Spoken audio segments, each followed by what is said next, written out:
Oi, gente, tudo bom? Meu nome é Vitória e hoje eu estou aqui no perfil da Analice, minha grande amiga Analice, a convite dela para contar um pouco da minha experiência de trabalho e de docência e de relações internacionais aqui na China. Eu sou internacionalista de formação, então eu fiz Universidade de Relações Internacionais e também sou mestre em Política Internacional e Comparada pela Universidade de Brasília, pelo Instituto de Relações Internacionais. Eu vim para a China no começo de 2019, a princípio com o objetivo de ampliar os meus conhecimentos de mandarim. Eu já tinha muito contato com China, né? Na verdade, a minha graduação, meu mestrado e uma especialização que eu fiz antes do mestrado, todos tiveram como objetivo o estudo de China, principalmente na área de economia política. Então, eu já tinha o conhecimento de chinês, eu já conhecia bastante de RI da China, e aí, então, eu decidi, no final do meu mestrado, passar um semestre acadêmico aprofundando meu conhecimento sobre China em Xangai. Então, vim em fevereiro de 2019 para cá, super animada, na verdade, minha expectativa talvez seria ficar aqui para estudar, talvez fazer um doutorado, porque não, que ainda é um desejo que eu tenho muito grande. E aí eu pensei, então, né, vamos começar o curso e ver o que vai dar. E eu me inscrevi para o doutorado, não consegui ser aceita e fiquei muito frustrada. Então comecei a procurar empregos. Como eu já tinha um mestrado, eu imaginei que eu poderia achar alguma espécie de trabalho qualificado. Comecei a procurar.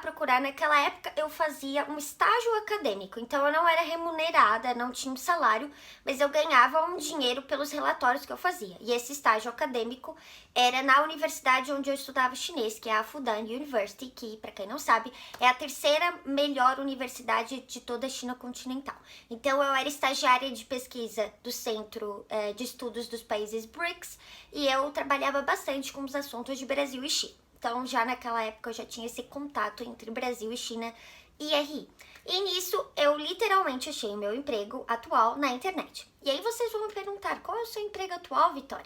Bom, meu emprego atual, eu sou professora na Universidade de Estudos Internacionais de Xangai, no Departamento de Língua Portuguesa, na Escola de Estudos Europeus e Latino-Americanos. Isso quer dizer que eu dou aulas de estudos brasileiros, sino-brasileiros, para alunos chineses de graduação em língua portuguesa. É um curso que se chama Letras e Cultura em Língua Portuguesa. E a ideia da minha contratação exatamente foi talvez trazer essa perspectiva mais brasileira da lusofonia para os alunos. Então, eu dou aulas relacionadas à história, cultura, política, economia do Brasil, da história do Brasil, mas também do Brasil atual. Porque a maior parte dos alunos que fazem esse curso de letras, não só letras português, mas todas as letras que vocês imaginarem, e acreditem em mim, tem muitos idiomas diferentes nessas universidades pela China continental, então tem até curso de graduação em grego, em tcheco, enfim, todos os idiomas que vocês puderem imaginar.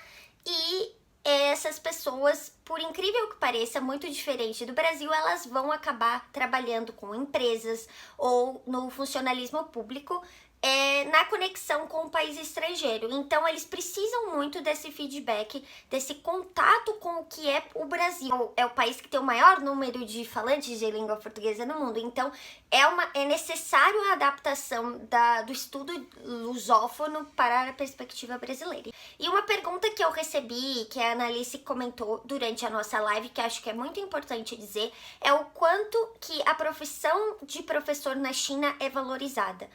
Tanto você sendo um professor estrangeiro ou você sendo local, né? Você sendo uma pessoa chinesa que é professor. Porque é um incentivo moral, então as pessoas admiram a gente que faz esse tipo de trabalho, mas também é um incentivo de recursos, então boa remuneração, a infraestrutura dos locais de trabalho, universidades, escolas, elas são muito boas e isso motiva a gente a continuar nessa linha de trabalho, né? Aqui na China, ninguém te pergunta assim, você dá aula, mas você trabalha com o que mais? Porque ao contrário do Brasil, dar aulas é uma coisa muito importante, uma coisa muito fundamental para a sociedade. A gente é considerado como profissionais de primeira importância, assim como funcionários públicos de outros setores. Então, é muito importante, é muito valorizado. E outra pergunta que eu recebi também foi como é a minha experiência como docente, a questão da hierarquia, da interação com os alunos.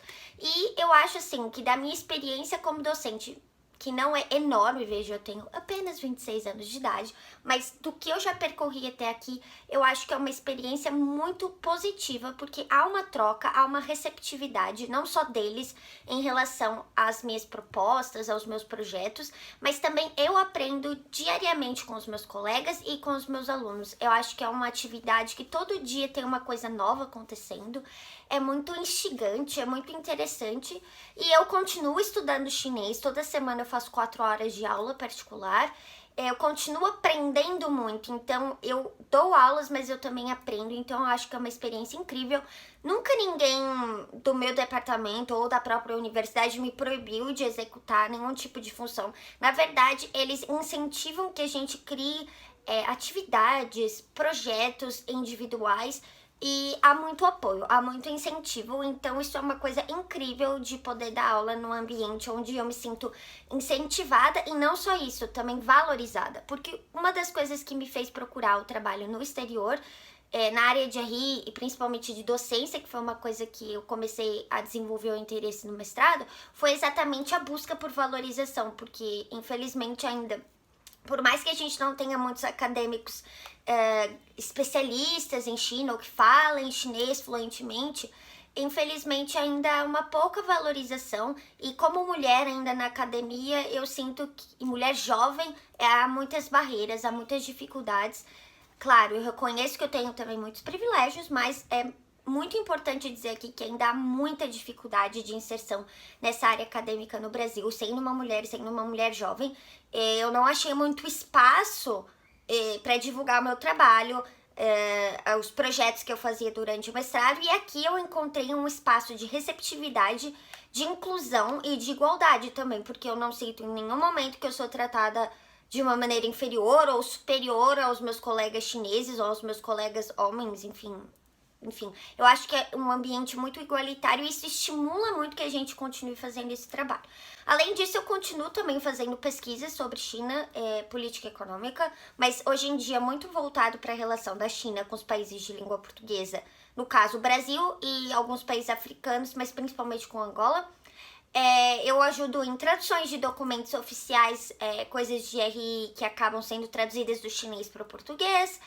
Enfim, muitas atividades culturais com os alunos. Durante a pandemia, eu também criei uma atividade de clube de leitura. Então, isso foi uma outra pergunta que eu recebi muito. A adaptação na China, tanto na vida pessoal quanto no trabalho, no ambiente de trabalho, foi muito fácil. Eu acho que uma coisa pouco explorada é que brasileiros e chineses têm algumas coisas em comum na questão do comportamento. E eu, particularmente, adoro interagir com as pessoas daqui. Eu tenho muitos amigos chineses. Então, uma coisa que talvez não muitas pessoas comentem, mas é possível você vir aqui e interagir com as pessoas nativas.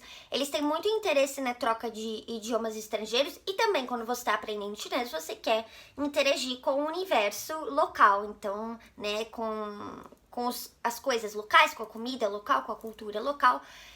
Então, eu acho que o perrengue mesmo foi no começo. Claro que todo dia é uma aventura, não é? Porque a gente está descobrindo um país novo, uma cultura nova ainda. Todo dia a gente aprende um pouco e também todo dia quebra um pouquinho a cara. O que é normal, pois é a vida.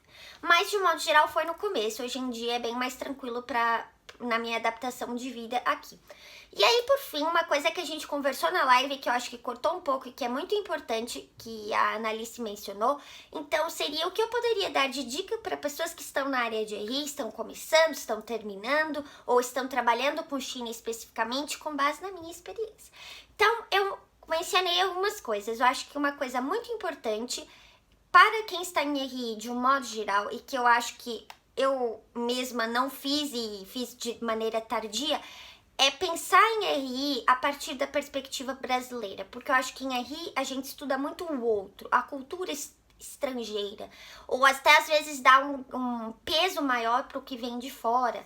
E eu acho que é muito importante a gente partir o nosso estudo da perspectiva brasileira, entender o nosso país, entrar em contato com assuntos não só de história, que é uma coisa que vai acontecer durante os cursos de RI, mas também com as questões sociais importantes do nosso país, enfim, ver relações internacionais de uma maneira mais diversa, dar mais visibilidade para as mulheres, para as pessoas negras, para as pessoas da comunidade LGBTQIA+, que produzem RI. Isso é muito importante porque essa é a nossa perspectiva brasileira. Ela é rica, ela é diversa e a gente tem que aprender a conhecer ela, conhecer quais são os problemas e ser um profissional de RI consciente das questões sociais brasileiras. Isso é muito importante, porque eu acho que RI a gente olha muito para fora, o que obviamente é o propósito, mas também precisamos olhar para dentro, ou seja, entender essas relações internacionais a partir não só da perspectiva comparada, mas também entender a partir da perspectiva da onde a gente vê. E eu acho que eu tomei muita consciência disso a partir do momento que eu vim para o exterior, que eu estou na China. Eu começo a olhar muito, não só para a China, que sempre foi meu objeto de estudo, mas também olhar para o Brasil, o que é esse país e como nós, profissionais de RI, podemos contribuir com a nossa produção. Então, eu acho que isso é um ponto importante. Outro ponto importante é que eu acredito que muitos de vocês que estão em RI cursando, já terminaram de cursar no mestrado, no doutorado, talvez, vão conhecer sempre aquela pessoa, pode ser um professor, um amigo, um parente, que vai te dizer assim, ai, você quer aprender chinês, você quer aprender, enfim, um idioma estrangeiro diferente, pra quê? Faz só inglês, não vai dar certo, pra que tanto esforço? E eu acho que uma coisa importante é você ser fiel ao que você acredita e fazer o que a tua cabeça diz, entendeu? Porque mesmo que dê errado, isso vai ser importante pro seu caminho de aprendizado e não só de aprendizado e da parte do trabalho, mas também a sua evolução pessoal. Então, confie em você. Claro, fazer RI é uma coisa privilegiada do sentido que é caro viajar, é caro fazer curso de idioma, tem muitos custos financeiros, mas também tem essa questão psicológica das pessoas falando, ai, não faz, desiste. Então acredite em você, confie e vá fundo, porque nós precisamos cada vez mais de pessoas que estejam fazendo análises não tradicionais, indo para países fora do centro, Estados Unidos e Europa. Então acredite em você e vá fundo. Ou, especificamente para quem quer estudar China, para quem já estuda China, eu acho que é uma coisa que eu ouvi muito a partir de que eu saí do Brasil, foi essa coisa do idioma e da vivência. Claro, a vivência é muito difícil, porque a China é um país longe, é muito caro chegar aqui, não é fácil, mas a língua é possível. Hoje em dia tem vários recursos para aprender chinês, vários jeitos, várias maneiras, cursos online. Então, aprender o chinês, eu acho que tanto para você, profissional de RI que estuda China, ou profissional de qualquer área que interage com a China, o idioma é muito importante, porque ele vai te dar a perspectiva, talvez, então, de entender a maneira de pensar das pessoas, a cultura. Então, é um jeito de você se aprofundar no que é aquele país. Então, a língua eu acho muito importante. Eu não desconsideraria, não tem essa de, é muito tarde, sou muito velho, não vou aprender. Gente, eu tenho 26 anos e eu ainda tenho um nível intermediário de chinês, mas eu não vou desistir, porque eu acho que trabalhar com China, quando você faz o estudo diário, ou seja, você escolhe uma região do mundo, um país para se dedicar, é uma experiência de vida, não é uma coisa que tem um horário, um expediente, das 9 às 6 eu estudo China e Brasil e então nos outros horários eu não faço nada. Eu particularmente acho que é uma vivência, a sua vida completa vai ser se dedicada àquilo. Então o idioma é muito importante, então invista nisso. E para concluir, então, falando nisso de China, lusofonia, minhas experiências, eu acabei de criar uma página que se chama @China em português. A Annalise vai deixar na descrição desse IGTV. Cliquem lá, sigam. A página tá no começo, mas vai ter muito conteúdo bacana. Eu sempre posto vídeo, stories, algumas informações interessantes da minha vivência como pessoa de RI, como docente, como professora aqui na China. Enfim, sigam lá, eu acho que vai ter muito conteúdo bom. Tem essa dificuldade do fuso horário, da internet, mas vale a pena, não desistam de mim.